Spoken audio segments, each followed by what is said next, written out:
Hello everyone, this is Ruby here and I welcome you on my YouTube channel that is Study with Anubhav. So guys, as you know that we have completed active and passive voice. Yes, active और passive voice जो हमारा topic चल रहा था वो हम लोगों ने फिनिश कर लिया है एंड हमने उसमें टेंस के रिगार्डिंग एक्टिव पैसिव किए हैं जिनमें से 12 टेंसेस होते हैं इन एक्टिव वॉइस एंड 12 में से 8 की पैसिव वॉइस बनती है एंड जो 4 होते हैं उनकी पैसिव वॉइस नहीं बनती। सो हमने वो किया है एक्टिव पैसिव में एंड इन्फिनेटिव्स जो होते हैं इन्फिनेटिव्स वाक्य उनकी भी हमने एक्टिव पैसिव की है एंड एक आपका इम्पेरेटिव सेंटेंसेस होते हैं उनकी भी हमने पैसिव वॉइस की है and omission of the subject in passive voice होता है वो भी हमने कवर किया है। सो जिन लोगों ने एक्टिव एंड पैसिव की वीडियो नहीं देखी है so visit the channel and watch that videos that is very useful for you. Yes, so as you can see that today we will discuss about the next topic that is parts of speech. और आप में से mostly जानते हैं part of speech के बारे में, but एक प्रॉपर जो होना चाहिए वो कुछ लोगों को ही नॉलेज होती है ना। सो जिनको ज़रूरत है पार्ट ऑफ स्पीच की वो मैं लेके आई हूँ आज। Parts of speech, you know which words are used for speaking and writing are called parts of speech. Mean to say जो वर्ड्स बोलने और लिखने के लिए प्रयोग किए जाते हैं उनको हम क्या बोलते हैं, पार्ट्स ऑफ स्पीच बोलते हैं। क्लियर ना। And there are 8 parts of speech in English grammar. How many parts of speech? 8 parts of speech, you know very well all. नाम क्या है उनके, कौन कौन से पार्ट्स ऑफ स्पीच हैं? Noun, pronoun, adjective, verb, adverb, articles interjection में ही आते हैं एंड प्रीपोजिशन एंड कंजंक्शंस। ठीक है। So these all 8 parts of speech जो मैंने आपको नेम बताए भी हैं, इनफैक्ट मैंने राइट डाउन भी करके रखा हुआ है इनको, जिससे आप सभी लोगों को पार्ट्स ऑफ स्पीच के बारे में अच्छे से जानकारी हो। क्लियर। कौन से पर्पज़ के लिए हम पार्ट्स ऑफ स्पीच का यूज़ करते हैं वो मैंने बताया ही है, for speaking and writing, you know well. And 8 parts of speech होते हैं वो भी मैंने आपको बता दिया। अब हम डिटेल्ड स्टडी करेंगे 1 by 1 पार्ट्स ऑफ स्पीच की। क्लियर है। So let's start with me, that is noun. Start करते हैं नाउन को। बेसिकली आप लोगों ने नाउन की एक डेफिनेशन पढ़ी होगी। Noun is the name of a person, place और thing. Example Deepa, Agra, chair, etcetera, जैसे मैंने भी लिखा हुआ है। बट यहाँ पे मैंने एक मतलब बहुत छोटी डेफिनेशन कह सकते हैं आप लिखी है, और जो मैंने अभी बोली इनफैक्ट वो भी मैंने लिखी है, जिससे कि सभी को जो डिफरेंट टाइप्स के मतलब स्टूडेंट्स हैं उनको अच्छे से समझ आ जाए। So all naming words are noun, मतलब जितने भी हमारे पास नेमिंग वर्ड है जिनको भी हम नाम दे सकते हैं वो सभी क्या है, नाउन है। आप इस तरीके से याद रखेंगे तो बहुत इजी हो जाएगा आप लोगों के लिए समझना। दीपा एक नेम है, आगरा एक नेम है एक पर्टिकुलर प्लेस का, चेयर एक थिंग है, yes, made of would and plastic also. And यहाँ पे मैंने हैप्पीनेस भी लिखा है, इसमें मैंने इंक्लूड किया है किसको, अब्स्ट्रैक्ट नाउन को। हैप्पीनेस मतलब प्रसन्नता, मतलब खुशी, हमने नाम दे दिया इमोशंस को। इमोशंस को भी हम नाम देते हैं, वो भी हमारे नाउन में ही आएंगे, because all naming words are noun. ये डेफिनेशन आप लोगों ने पढ़ी है अब। मतलब कोई भी चीज़, कोई भी जगह, कोई भी वस्तु या कोई भी पर्सन जिसको आप नाम दे सकते हैं वो क्या है, नाउन है। ये अच्छे से आप जान लें, ठीक है। एंड नेक्स्ट डेफिनेशन जो आप लोग मतलब एक तरीके से रट्टाफिकेशन करते हैं उसकी, या ऑलमोस्ट बुक्स में मिल ही जाता है, वो क्या है, किसी व्यक्ति वस्तु स्थान के नाम को संज्ञा कहते हैं, जैसे रवि, दिल्ली, पेन आदि, है ना। Noun is the name of person, place, thing etcetera. Example Ravi, Delhi, pen, ठीक है ना। तो ये मैंने भी लिख दी थी, क्यों, क्योंकि अगर जिनको ऑल नेमिंग वर्ड्स और नाउन ना समझ आए वो इससे इजीली समझ लेंगे। मतलब नाउन क्या है, नाउन एक व्यक्ति का नाम है, एक जगह का नाम है, या किसी एक वस्तु का नाम है। कोई भी वस्तु है वो क्या है, नाउन है। कोई भी जगह है वो क्या है, नाउन है। कोई भी पर्सन है, व्यक्ति है, मतलब वो क्या है, नाउन है। क्लियर हुआ? यस। सो अब आप लोग नाउन नहीं भूलेंगे। अब हम काइंड्स ऑफ नाउन के बारे में बात करते हैं। How many kinds of noun?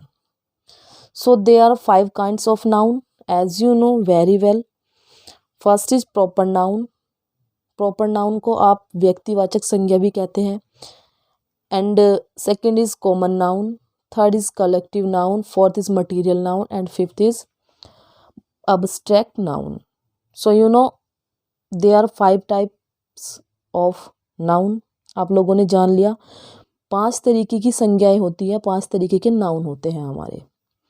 First one, अब हम 1 बाय 1 स्टडी कर रहे हैं डिटेल्ड। मैं पढ़ा रही हूँ आपको नाउन, जो कि पार्ट्स ऑफ स्पीच का एक पार्ट है ना। अब नाउन में भी प्रॉपर नाउन से हम स्टार्ट कर रहे हैं। प्रॉपर नाउन बेसिकली होता क्या है, आप किसको प्रॉपर नाउन कहेंगे? प्रॉपर नाउन मतलब व्यक्तिवाचक संज्ञा, हिंदी में आप इसको बोलेंगे। सो जिस संज्ञा से किसी विशेष व्यक्ति, स्थान या वस्तु का बोध होता है उसे प्रॉपर नाउन कहते हैं। You know which noun tells about a particular person, place और थिंग। क्लियर है? एग्जाम्पल देखेंगे, Ram was the king of Ayodhya. So Ram यहाँ पे मैंने अंडरलाइन भी किया है। Ram is the name of a particular person, so ये प्रॉपर नाउन हो गया। And Ayodhya is the name of a particular place, so ये भी आपका प्रॉपर नाउन हो गया। इस तरीके से आप लोगों को पहचानना है प्रॉपर नाउन को। किसी विशेष व्यक्ति, वस्तु या स्थान, राम एक विशेष व्यक्ति है, राम दूसरा व्यक्ति नहीं हो सकता। नाम दूसरा हो सकता है, मतलब दूसरा व्यक्ति राम नाम का हो सकता है, लेकिन सेम व्यक्ति नहीं हो सकता। ये बात आप याद रखें। अयोध्या, यस, अयोध्या क्या है, एक जगह का नाम है, ठीक है। सो आप लोगों को अच्छे से समझ आ गया होगा प्रॉपर नाउन के बारे में। यस। नेक्स्ट एग्जाम्पल जो है मैंने लिया है वो है आपका Ganga is the Ganga is a holy river. So यहाँ पे आपको दिखाई दे रहा होगा गंगा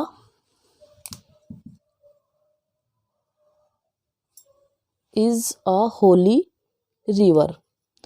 सो यहाँ पे प्रॉपर नाउन क्या है, गंगा है। क्यों है? Because it's a name of a particular river. कोई दूसरी नदी का नाम गंगा नहीं हो सकता, है ना। लेकिन गंगा किसी और का नाम हो सकता है, जैसे किसी गर्ल का नाम हो, ये हो सकता है, लेकिन कोई दूसरी रिवर गंगा नहीं हो सकती। सो एक ये पर्टिकुलर नेम है रिवर का। So Ganga is a proper noun. और प्रॉपर नाउन के रिगार्डिंग मैंने कुछ यहाँ पे लिखा हुआ है, सो जो आप सभी को बड़े ध्यान से समझना चाहिए। इनफैक्ट आप लोग जानते भी हैं, लेकिन जो नहीं जानते, बिगनर्स हैं, उनको मैं बता देना चाहती हूँ। प्रॉपर नाउन का पहला अक्षर सदैव कैपिटल लेटर में लिखा जाता है। जैसे आप लोगों ने मतलब जो पहला वाला पेज था उस पर राम देखा, राम का पहला अक्षर आर, तो किससे बना? कैपिटल लेटर में बनाया। एंड अयोध्या में ए कैपिटल लेटर में लिखा गया, ठीक है ना। सो जो भी प्रॉपर नाउन होंगे उनका पहला जो लेटर होगा वो कैपिटल होगा। जैसे यहाँ पे गंगा, सो गंगा में जी कैपिटल है ना, यस। तथा इन नाउन का प्रयोग प्लूरल में नहीं होता। और ये भी बात बहुत ज़्यादा मतलब याद रखने वाली है कि कोई भी प्रॉपर नाउन प्लूरल नाउन में यूज नहीं होता। क्या मतलब, वो एक सिंगुलर फॉर्म में ही यूज किया जा सकता है। जैसे मैं कहूँ राम, राम एक व्यक्ति का नाम है, तो क्या हम इसका प्लूरल बना सकते हैं? नहीं बना सकते। सेम एज अयोध्या था, क्या हम अयोध्या का प्लूरल बना सकते हैं? नहीं बना सकते। यहाँ पे गंगा, क्या गंगा किसी और नदी का नाम भी हो सकता है? क्या प्लूरल बन सकता है उसका? नहीं बन सकता। So you will have to keep in your mind that always proper noun is in singular form. Clear? Plural form में आप उसका यूज नहीं कर सकते, ठीक। सामान्यतः प्रॉपर नाउन से पहले आर्टिकल्स ए एन और दा का प्रयोग नहीं किया जाता। मोस्ट ऑफ केसेस में ऐसा होता है कि जो प्रॉपर नाउन है उससे पहले आप दा का यूज नहीं करते। जैसे राम, सो द राम देखा है आपने कहीं? या किसी मतलब कोई और नेम ले लेते हैं, रवि, द रवि देखा है? नहीं। अयोध्या, द अयोध्या हो जाएगा? नहीं होगा। मोस्ट ऑफ केसेस में दा नहीं लगाया जाता, ना ही ए लगाया जाता और ना ही एन लगाया जाता। लेकिन कुछ केसेस ऐसे हैं जिनमें हम प्रॉपर नाउन से पहले आर्टिकल्स देते हैं। वो क्या है? जैसे कि हम किसी पर्टिकुलर रिवर की बात कर रहे हैं, जैसे कि मैंने गंगा की बात की, सो उससे पहले दा दिया है।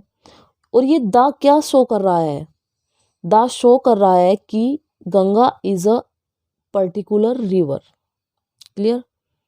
यस। या किसी पर्टिकुलर सी के बारे में अगर हम बात करें, द अरेबियन सी, या पर्वत के बारे में बात करें, या किसी विशेष पुस्तक की बात हो रही हो, जैसे मैं कहूँ रामायण, सो रामायण ऐसे हम नहीं बोलेंगे, उसको क्या बोलेंगे? द रामायण। दा से क्या पता चला कि वो बुक जो है वो एक मतलब अपने साथ एक पर्टिकुलराइज बुक है, वो अपने साथ जो ले रही है वो दा, ठीक।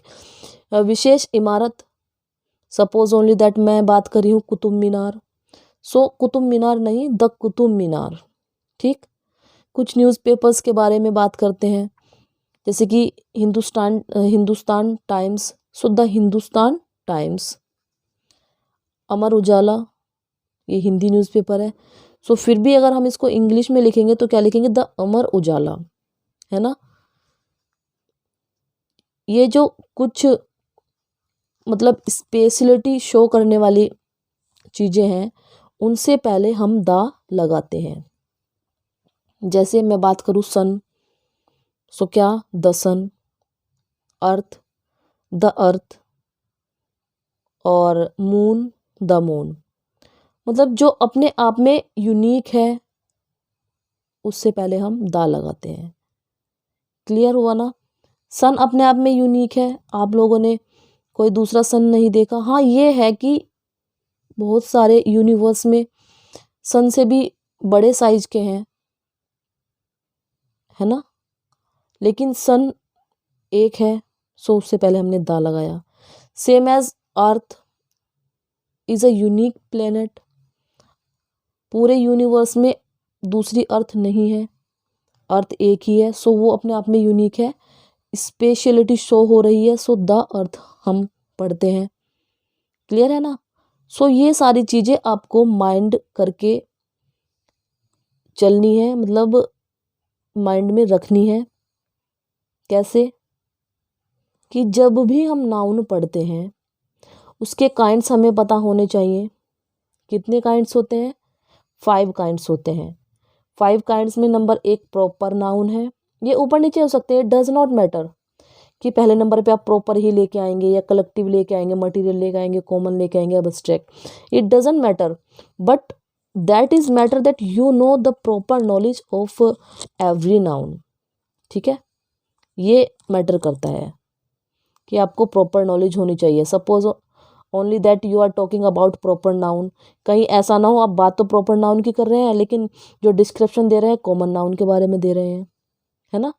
सो ये कब नहीं होगा, जब आप सभी चीज़ों को डिटेल में स्टडी करेंगे।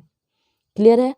सो आज हम लोगों ने पार्ट्स ऑफ स्पीच में नाउन शुरू किया है। इनफैक्ट नाउन के भी 5 काइंड्स होते हैं, उसमें हमने फर्स्ट काइंड को लिया है, that is proper noun. And proper noun में मैंने आप लोगों को एग्जाम्पल्स के थ्रू भी समझाया है और किन किन चीज़ों को हमें फॉलो करना होता है प्रॉपर नाउन के साथ और किन किन चीज़ों को हमें स्किप करना होता है, वो सभी चीज़ें मैंने आपको बताई है। सो आई होप कि आप लोगों को बहुत अच्छे से समझ आया होगा नाउन का फर्स्ट पार्ट, जिसको हम प्रॉपर नाउन कहते हैं। एंड मुझे 100% यकीन है कि आप लोग अब इसको नहीं भूलेंगे। सो आज के लिए बस इतना ही रखते हैं। कल जब हम नेक्स्ट वीडियो लेके आएंगे सो उसमें कॉमन नाउन से शुरू करेंगे। मीन्स प्रॉपर नाउन तो हमारा आज हो गया। प्रॉपर नाउन के रिगार्डिंग मैं कुछ एग्जांपल्स लेकर आऊँगी जो आप लोगों को कमेंट में बताने होंगे उनके आंसर, है ना, कल वाली जो वीडियो होगी। सो कॉमन नाउन से शुरू करते हैं कल फिर। Yes, so it's enough for today. Thanks for being with me. And आप लोगों को वीडियो पसंद आ रही है तो लाइक करें एंड शेयर करें अपने फ्रेंड सर्कल में, because you know that sharing is caring. And please subscribe my channel. Thank you very much once again.